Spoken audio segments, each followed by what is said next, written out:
खुदा यीशु मसीह के नाम में आप सबकी सलामती हो। और मैं सबसे पहले खुदा की पाक हजूरी में बहुत ममनून हूँ, शुक्रिया अदा करता हूँ खुदा के बुजुर्ग खादिम के लिए और उनकी इस बड़ी फराख दिली के लिए, इस बड़े खुले दिल के लिए जिन्होंने इस साल फिर इस रिफाकत के लिए मौका फराहम किया। और मैं शुक्रगुजार हूँ अपने हम खिदमत भाई मुबशर कलीम के लिए, उनकी इस रूहानी काविश और कोशिश के लिए, और आप सब के लिए भी जो खुदा उनके हुजूर उसकी हमदो सितारिश, उसकी रिफाकत के लिए मौजूद है। इस साल खुदावन ने फिर मुमकिन किया कि हम 21 दिन की प्रेयर फास्टिंग की रिफाकत को मुख्तलिफ कलीसियाओं के साथ मुनक्कद कर सके। और 13 फरवरी से हमने अपने मुकामी चर्च से, मुकामी कलीसिया से इसका आगाज किया और ये 11 मार्च तक इसी तरह सिलसिला जारी रहेगा। परसों हम सियालकोट में थे पास्टर तारिक विल्सन उनकी कलीसिया के साथ, और कल हम FGA चर्च डस्का में पास्टर इजाज प्यारा और पास्टर सुनील उनके साथ थे। उनकी तरफ से बुजुर्गों को सलाम भी। और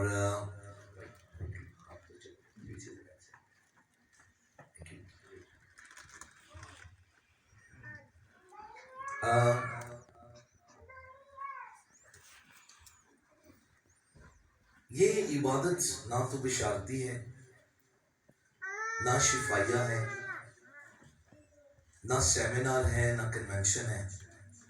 ये खालिस्तान दुआया इबादत।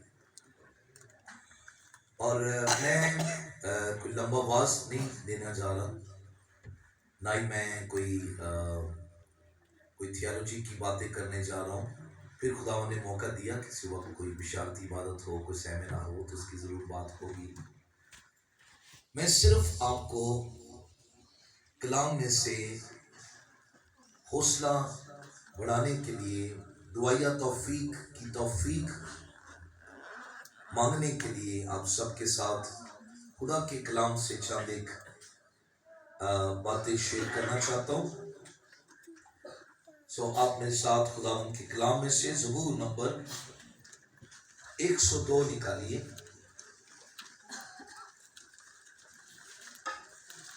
और उसकी आयत नंबर हम 1 से पढ़ेंगे आयत नंबर 2 तक। प्लीज इसकी जरा इको बंद कर दे।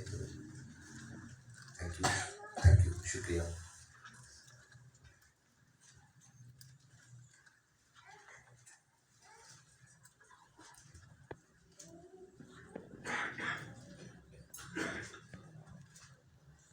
मुसीबत सदा की दुआ जब वो अफसुर्दा दिल होकर खुदावन के हुजूर अपना रोना रोता है। ऐ खुदावंद मेरी दुआ सुन और मेरी फरियाद तेरे हुजूर पहुंचे। मेरी मुसीबत के दिन मुझसे रुपोश ना हो, अपना कान मेरी तरफ झुका।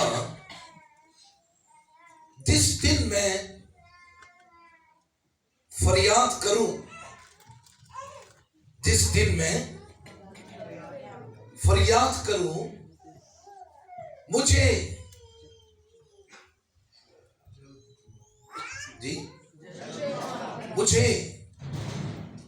जल्द जवाब दे। खुदा के कलाम का पढ़ा और सुना जाना हम सब के लिए बाइस रहनुमाई हो। आमीन। हम चंद एक बातें खुदा के कलाम से दुआया हवाले से सीखेंगे। मेरे नजदीक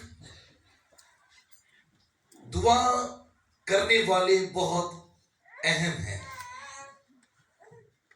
ये कम होते हैं लेकिन बड़े अहम होते हैं। और पहली बात जो मैं आपको खुदा के कलाम से आपकी हौसला अफजाई के लिए करना चाहता हूं,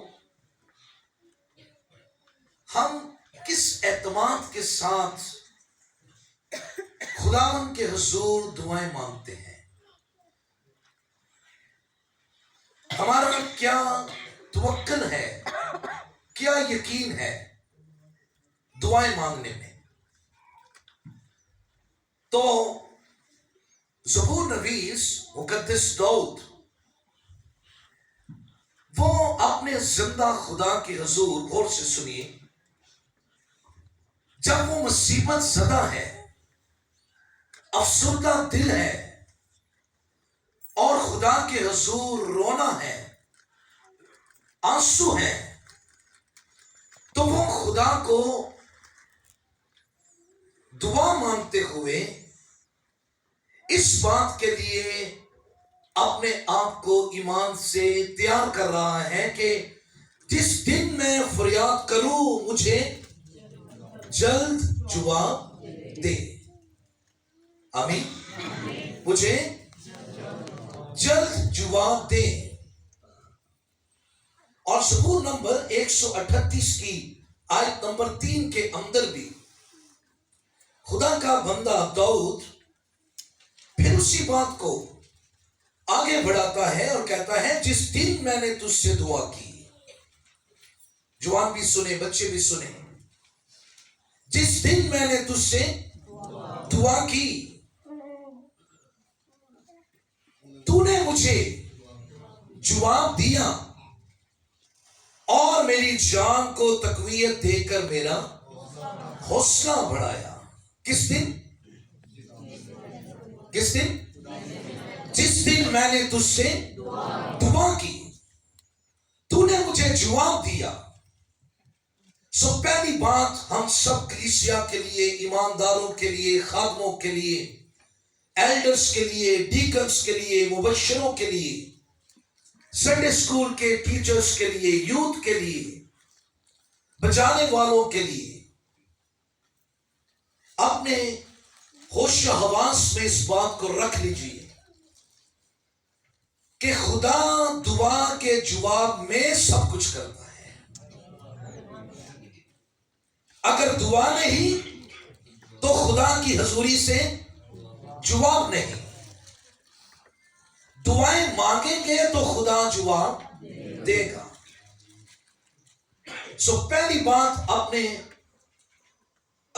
रूहानी तौर पर अपनी जिंदगी में रख लीजिए, दुआ के जवाब में खुदा सब कुछ करता है।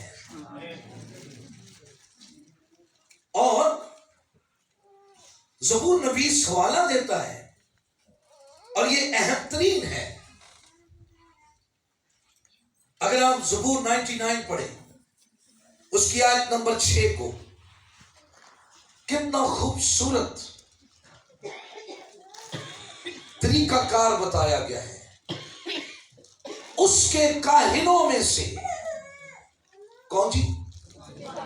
उसके काहिनों में से मूसा और हारून ने, और उसका नाम लेने वालों में से सैमुअल ने खुदावन से दुआ की और उसने उनका जवाब दिया। आमीन। उसके काहिनों में से मूसा और हारून और उसके नाम लेने वालों में से सैमुअल ने दुआ की और खुदा ने जवाब दिया। सो आज यहां सब काहिन तो नहीं, हमारे अंदर तो यही बात है ना कि जो पादरी साहब है वो काहिन है, पर कमाल की सोच पतरस रसूल ने यह दी है, हम पहले कोई उम्मत नहीं थे, कोई घराना नहीं थे, कोई बरगजीदा नहीं थे, पर अब खुदा के लोग हैं और शाही काहिनों का फिर कहा है इसलिए जो उसका नाम लेते हैं वो उनकी दुआओं का जवाब देता है। हालेलुया। यही मुकाशवा, यही बात यीशु ने कही थी, जहां कहीं तुम मेरे नाम से जमा होगे तो मैं तुम्हारे दरमियान में हूंगा नहीं, हूं। सो पहली बात मैं आपको ये इनकरेज कर रहा हूं कि दुआएं मांगेंगे तो जवाब मिलेगा। फिर दूसरी बात, जो दुआ में वक्त गुजारते हैं तकवीयत भी उनको मिलती है, हौसला भी उनको मिलता है। 4-5 मिनट की दुआ ते फिर असी कहिए कि खुदा बड़े बड़े काम करे। हाँ, गीता च गाने वास्ते ठीक है कि वह बड़े बड़े काम करता है, पर बड़े बड़े काम उदों करता है जो वक्त गुजारिया होए। यस सर, बड़े बड़े काम उदों करता है जब उसकी बातें हम में और हम उसमें कायम रहते हैं। फिर यीशु ने कहा जो चाहोगे मांगोगे तुम्हारे लिए हो जाएगा। हालेलुया। तुम मुझ में कायम रहो, मेरी बातें तुम में कायम रहे, फिर जो चाहो मांगो। हाँ, फिर वो तुम्हारे लिए हो जाएगा। सो तकवीयत उनके लिए है, हौसला उनके लिए है जो दुआओं में वक्त गुजारते हैं। इस इबादत का पूरी जो रावलपिंडी, इस्लामाबाद और दीगर शहरों में सिर्फ और कोई मकसद नहीं है। हम आपकी ताकत बढ़ाने आए हैं और आपसे ताकत लेने आए हैं, बस इतना ही मकसद। हम कुछ देर वक्त गुजारे दुआओं में। मैं हैरान हूं, शागिर्दों ने यीशु के सामने ना बदरूहों निकालने का कोई वल सीखा, ना शिफाएं देने के कोई तजर्बे सीखे, ना जनाब कोई बड़े करिश्मे दिखाने के लिए कोई रिक्वेस्ट की कि खुदावंद कोई तजर्बा सामने दे जाए। अगर बोले तो सिर्फ यही बोले, ऐ खुदावंद हमें दुआ करना सिखा और हमारे ईमान को बढ़ा। एक दफा वो नाकाम हो गए ना, याद है आपको मत्ती की इंजील के 17वें बाब के अंदर। तो अपने उस्ताद को साइड पर लेकर जाके पूछते हैं हम क्यों ना कर सके। चले कलाम सुनाने वालों ने ऑडिशन कर दिया बीच में रोजा, लेकिन वहां बात हो रही है ईमान की कमी और दुआ। क्या कहा यीशु ने? ईमान की कमी और दुआ। और यही बात शमाउन को यीशु ने कही, ऐ शमाउन, शैतान ने तुम्हें मांग लिया है। बात किससे हो रही है? शमाउन से, पर सबके साथ जमा किया गया है, तुम्हें मांग लिया है। पर यीशु देखो कहा अपने शागिर्दों के लिए, आज के रूहानी उस्तादों की ये बड़ी जिम्मेदारी है, कलीसिया की ये बड़ी जिम्मेदारी है कि वो इस बात के लिए खुदा के सामने खड़े हो जाए। पतरस को, शमाउन को यीशु ने हौसला दिया, पर मैंने तेरे लिए दुआ की है कि तेरा ईमान जाता ना रहे, जब तू रजू लाए तो अपने भाइयों को मजबूत करना। फिर मुझे बताएं, शागिर्द कहीं नाकाम हुए? किते बदरू ना के आकड़ी, कोई और बंदा आकड़े होए उन्होंने वजह, उन्होंने इस भेद को पा लिया।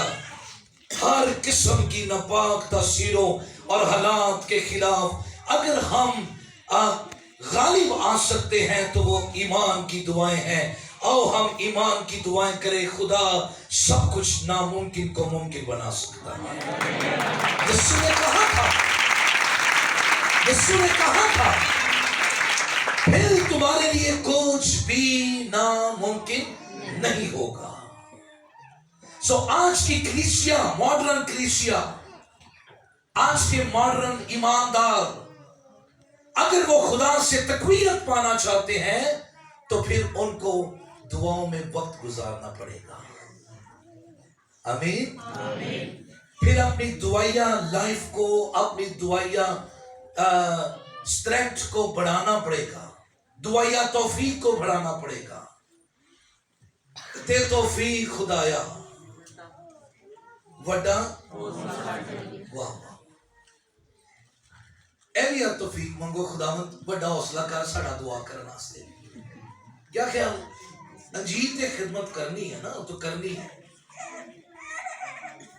जॉन वेस्ली खुदा के खादिम जो बड़े दुआ करने वाले शख्स थे, वो कहते हैं कि हमारा मसला ये है, हम इख्तियार को ज्यादा पाना चाहते हैं पर हम पाकीज़गी को कम पाना चाहते हैं। दुआओं में जब लोग झुकेंगे तो नंबर 1 पहले उनको पाकीज़गी मांगनी चाहिए, फिर उनको कुव्वत मांगनी चाहिए, फिर उनको इख्तियार मांगना चाहिए, फिर खुदा उनके लिए बड़े बड़े काम करना शुरू करेगा। आमीन। सो पहली बात, खुदा दुआ करेंगे तो मिलेगा जवाब, नहीं तो फिर खुदा लो चिट्टा जे जवाब। फिर कोई लाहौर जाएगा, कोई पिशोर जाएगा, ठीक है, तो कुछ ना बनया तो सीधा कब्र च जाएगा। हाँ, फिर यही हाल है ना। लेकिन जो लोग कलीसियाएं, मेरी दुआ है पूरे पाकिस्तान में बड़ी बड़ी कलीसियाएं बड़े बड़े कामों में मशहूर हो गई हैं, पर मेरी दुआ है लाला मूसा की FGA की कलीसिया अगर किसी बात में मशहूर हो तो दुआ करने वाली कलीसिया में, उसका शुमार दुआ करने वाली कलीसिया में। लाला मूसा की सारी जलवा की कलीसिया में FGA कलीसिया नमूना हो, ये दुआ करने वाली कलीसिया है, ये दुआओं में वक्त गुजारने वाली कलीसिया है। अगर किसी को हिम्मत चाहिए, तकवीयत चाहिए, तो आओ इस जमात के अंदर चले। आमीन। वरना फिर दुआ की बाजी बड़ी मशहूर हो जाएगी फेसबुक पे, उन्होंने भावें दुआ करनी आए भावें ना करिए, पर बाजी मशहूर है। ये मशहूरी कोई मशहूरी नहीं है। जहां दुआ करने वालों के अंदर बद इखलाकी हो, बद मिजाजी हो, सो तकवीयत किन्हें मिलेगी? जो दुआ में वक्त गुजारेंगे। तीसरी बात, ये रफीकों के साथ, रूहानी रफीकों के साथ जमा होना है। ये रूहानी बोले रफीक, रूहानी दोस्त, रूहानी बहन भाई, उनके साथ जमा होना है ताकि अपने फरीकों के लिए दुआ कर सके। जी क्या कहा मैंने? रफीकों की, हाँ, रफीक जमा हो ताकि फरीकों के लिए दुआ कर सके। ये फरीक कौन है हमारे, जिनके लिए हमने दुआ करनी है? जी आए जरा पढ़े इसको।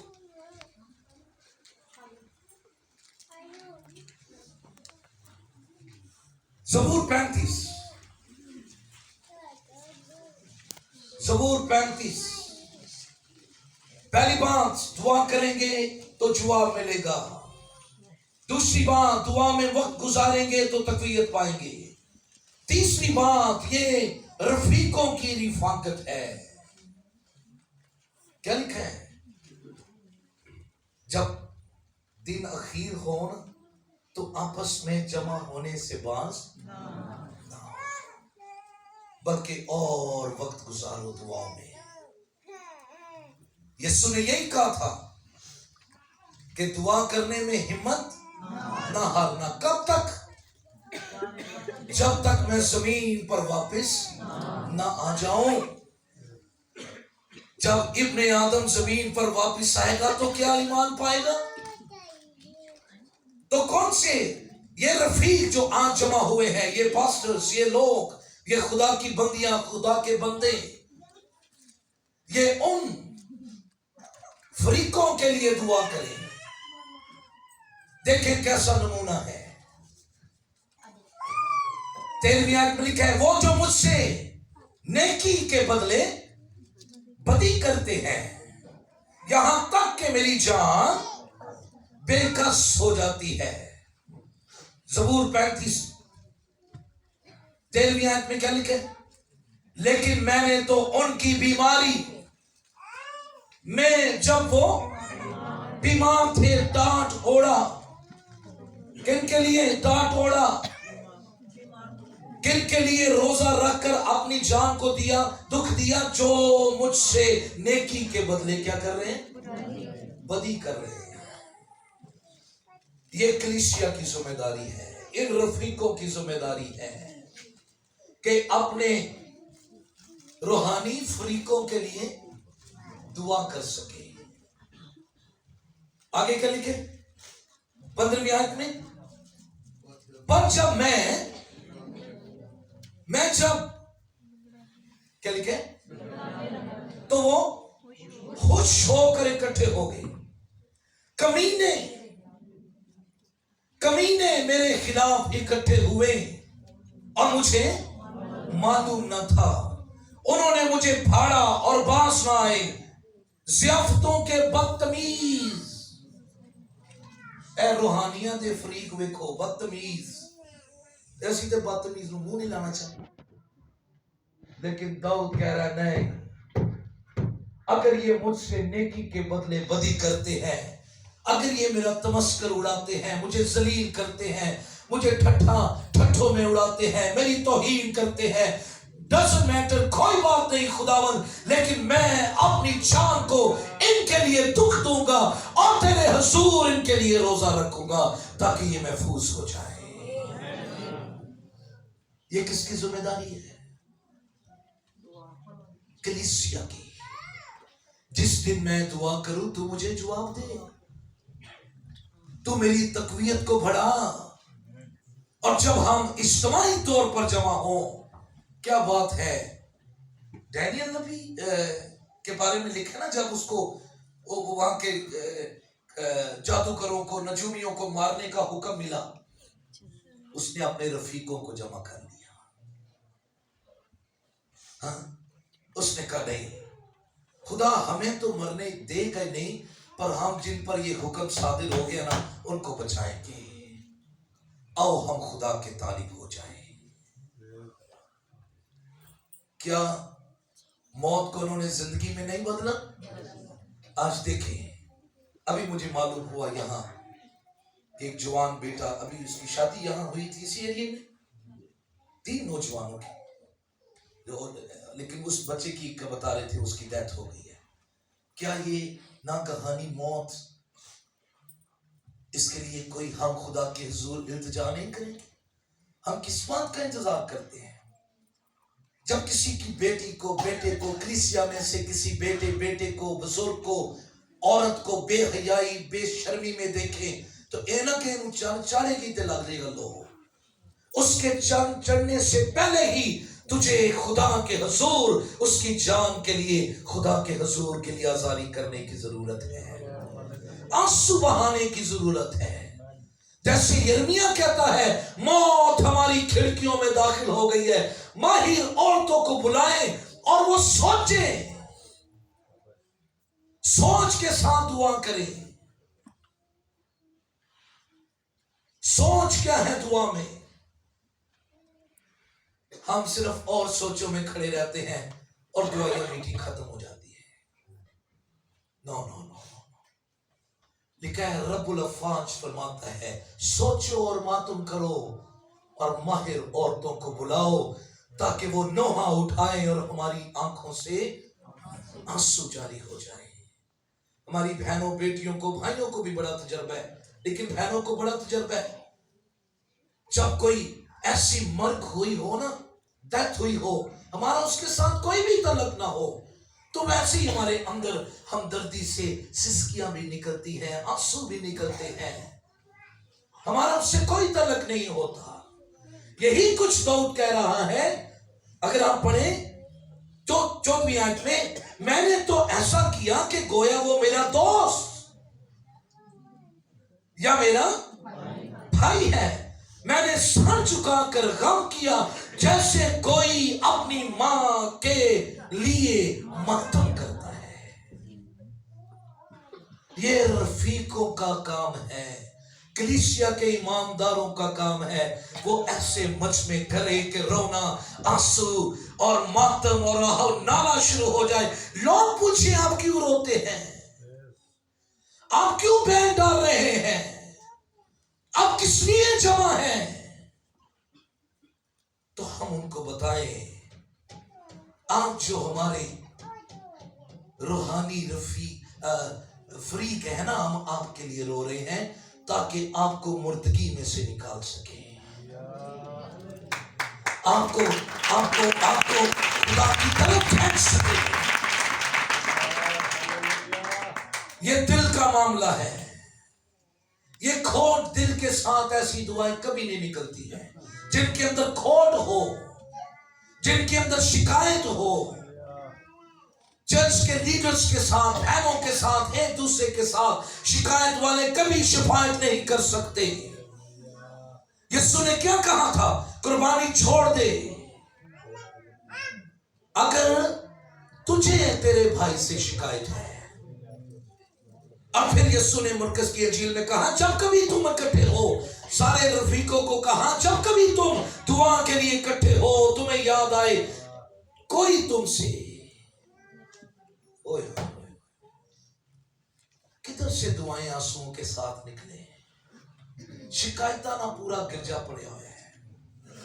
बीवी बंदे के खिलाफ शिकायत, बंदा बीवी के खिलाफ शिकायत, बच्चे मां बाप के खिलाफ शिकायत, दोस्त लीडर्स आपस में शिकायत। तो फिर शिफायत नहीं है। जहां शिकायत दूर होगी वहां शिफात के लिए लब खुल जाएंगे और खुदा बहाल करना शुरू करेगा। खुदा आंसुओं का जवाब देगा। खुदा सच्चाई से दुआ करने वालों की दुआओं का जवाब देता है। ज़बूर 145 में लिखा हुआ है, खुदा उन सबके करीब है जो उससे, उनके करीब है जो सच्चाई से दुआ करते हैं। वो जो उससे डरते हैं वो उनकी दिल की मुराद को पूरा करेगा, वो उनकी फरियाद को सुनेगा और बचा लेगा। आमीन। सो ये काम किनका है? ये रफीक जमा हो, ये दिल का मामला है। एक गाउन बजान मैं भी गाता हूं, हम सारे हमारे बुजुर्ग भी गा रहे हैं और भी लेकिन गाना बजाना ये बाहर के एक्शन है। कोई भी गा बजा सकता है, दरिया कोई भी सीधियां कर सकता है, झाड़ू कोई भी फेर सकता है। ये बाहर के एक्शन है, बाहर के कभी भाई भैन बड़ा काम करती है, ला जरा छुट्टी दो, आज पता लगेगा कितना काम करती, वो तो अपने काम हो जाएगा। लेकिन दुआ करना ये दिल का मामला है। अगर मेरे दिल में बदी होती तो खुदा मेरी न सुनता। सो आज हम रूहानी रफीकों के साथ मिलकर अपने मुखालफत करने वालों के लिए दुआ करने वाले। मैं आखिरी बात कर रहा हूं, फिर दुआ की। नहमिया की किताब को निकाले जरा मेरे साथ।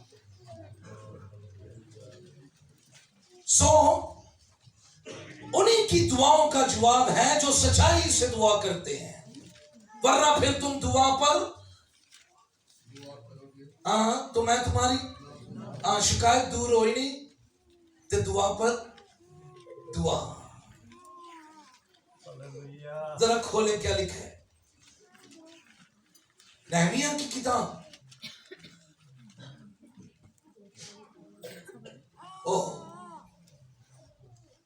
पहले उसने खुद अपने आप को पेश किया। नहमिया ने अपने आप को पेश किया और नहमिया 4 माह तक, कितने माह? 4 माह तक। पहला बाब अगर हम पढ़े ना, लिखे कई दिन, लेकिन तारीख ये बताती है वो 4 माह, कितने माह? 4 माह रोजा रखकर दुआ करता रहा, आंसू बहाता रहा, मातम करता रहा। जिस दिन मैंने तुझसे दुआ की तूने मुझे जवाब दिया और मेरा हौसला बढ़ाया। फिर उसकी मुखालफत, दूसरा बाब अगर हम पढ़े उसकी 19वीं आयत में, तो बहुत से नाम यहां लिखे हुए हैं जो नहमिया की हकारत कर रहे हैं। उसके साथ जितने भी फरीक हैं यरूशलेम की बहाली के लिए, कई लोग आपकी और मेरी दुआओं की हकारत करते हैं। एक ही शोर पा रहे हैं, एक ही माइक ਨੂੰ ਵਖਤਾ ਪਾ ਲਿਆ, ਸਾਡੇ ਕੰਨਾਂ ਨੂੰ आवाज चुभ रही है। हाँ, हमारे अंदर ही बैठे होते हैं ऐसे लोग, हमारी जमातों में बैठे होते हैं। वो कहते हैं कि खुदा रामना नहीं सुनता, जरूर चलाएंगे तो फिर ही दुआ सुनेगा। हाँ, जब दर्द हो ना अंदर, जब बोझ हो ना अंदर, अपना बोझ हो, कोई अपना दर्द हो, तो खामोशी से भी दुआ हो जाती है। पर जब कौम का दर्द हो, कलीसिया का दर्द हो, सफेद बालों वालों का दर्द हो, जवानों का दर्द हो, बेटियों का दर्द हो, अपने शहर की नापाकी का दर्द हो, तो फिर चलाना है। फिर वो चलाया। याद है मर्दगी पुरजोर आवाज में, दर्द आवाज में डांट और लिया। और जो खुदा के बंदे हैं, जो रफीकों की मजलिस को जानते हैं, क्या कमाल की सोच है आस्तर की, उसने अपनी सहेलियों को जमा कर लिया, अपने आप को हलाकत में, मौत में जाने दिया ताकि अपनी कौम को बचा सके। कहती अगर मैं हलाक हुई तो हुई।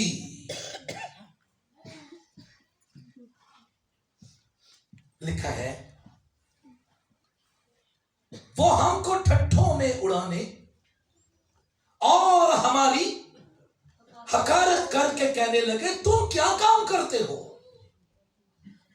तुम क्या काम करते हो?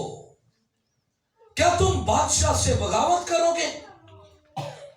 जो सच्चाई से दुआ करते हैं उनके जवाब भी सच्चाई वाले हैं। हालेलुया। वो अपनी रास्तबाजी की दुआओं पर डिपेंड नहीं करते, बल्कि जिसने उनको रास्तबाज ठहराया है वो उसी के नाम को जलाल देते हैं। और उसने कहा तब मैंने जवाब दिया, जवाब देकर उनसे कहा, आसमान का खुदा वही हमको कामयाब करेगा। हालेलुया। जिस दिन मैं तुझसे दुआ करूं तू मुझे तकवीयत दे और मेरा हौसला बढ़ा। पहले दुआ में मेहनत। आपको पता है ये कितने दिन में, मुश्किल तरीन काम कितने दिन में हो गया जी? 52 डेज। यरूशलेम फिर से बहाल हो गया। कितने दिनों में? 52 डेज, 52 दिनों के अंदर। क्यों? उसने वक्त गुजारा था। जब आप दुआओं में वक्त गुजारेंगे, खुदा आपके लिए आसानियां पैदा करेगा। छठा बाप निकालिए मेरे साथ और हम फिर दुआ करेंगे। हालेलुया। और शानदार आवाज सुखरिया। 15वीं और 16वीं आयत में लिखा हुआ है कि 52 दिन के अंदर शहर पनाह बन चुकी है। जब हमारे सब दुश्मनों ने सुना तो हमारे पास आसपास की सब कौमें डरने लगी और अपनी ही नजर में खुद क्या हो गई? जलील हो गई, क्योंकि उन्होंने जान लिया ये काम हमारे खुदा की तरफ से हुआ है। हालेलुया। ये दुआओं का जवाब खुदा की तरफ से आया है, ये कामयाबी खुदा की तरफ से मिली है। आमीन। तो आइए आज हम इस दर्द और बोझ के साथ थोड़ी देर के लिए खुदा से दुआ या तौफीक मांगे। याद रखिए, जिस दिल में घमंड है, खुद गर्जी है, वो कभी दूसरों के लिए शफात नहीं कर सकता। वो अपने लिए तो दुआ करवा सकता है, कर सकता है, पर दूजिया ने नहीं। हम यहां किसी के लिए दुआ करने, हम सब सिर्फ दूसरों के लिए शफात करने के लिए इकट्ठे हुए हैं। पर सिराग करने वाला। हाँ, ऐसा नहीं हो सकता कि आप दूसरों के लिए दुआ करेंगे तो खुदा आपके लिए कुछ नहीं करेगा, आपके लिए भी करेगा। लेकिन मूसा की तरह पहले खड़े तो होना। खुदा ऑफर करे बुजुर्गों, किसी को बंदा ऑफर करे तो मान नहीं, बंदा बंदे ਨੂੰ ऑफर करे तो आखिर चुक लेंदा बंदा। वो तो फिर जो लख दी फिर गली गली लोग कहने लेने बड़ी आखिर चुकी। समझ दियो। एक बंदे ने मेरे कॉल की थी, कहता पाज साहब मैनू ना कॉल आई है। मैं कहा किथों? ए पादरी दी कॉल आई है। मैं कहता कॉल नहीं आई, तेन कॉल आई है। कई ने बड़ी कॉल है पादरी बना, अब बड़ा मुश्किल काम है, बड़ी बेइज्जतियां करनियां सुननियां पैंदियां ने, बड़े बड़े बड़ा पीसना पैंदा, अपने आप को पीसने के लिए आप देने पड़ते हैं हालात में। एडा सौखा काम नहीं। जेडे है जी उन्हां दे गोडे गिटे फड़ लो, उन्हां दे हाथ चुको तो को साडे लई दुआवां करो। कोई हारून बन जाए, कोई को क्या नाम था जिसने उठाया था बाजू, ओए कोई ये काम करे। हालेलुया। आइए हम सब अपने कदमों पर खड़े हो जाएं, अपनी बाइबल्स को सेफ साइड पर रखें या यहाँ टेबल पर रख लें या किसी रैक में रख लें। आइए हम खड़े हो जाएं। मूसा कहने लगा, खुदा ने मूसा को कहा ये बरकश्ता है,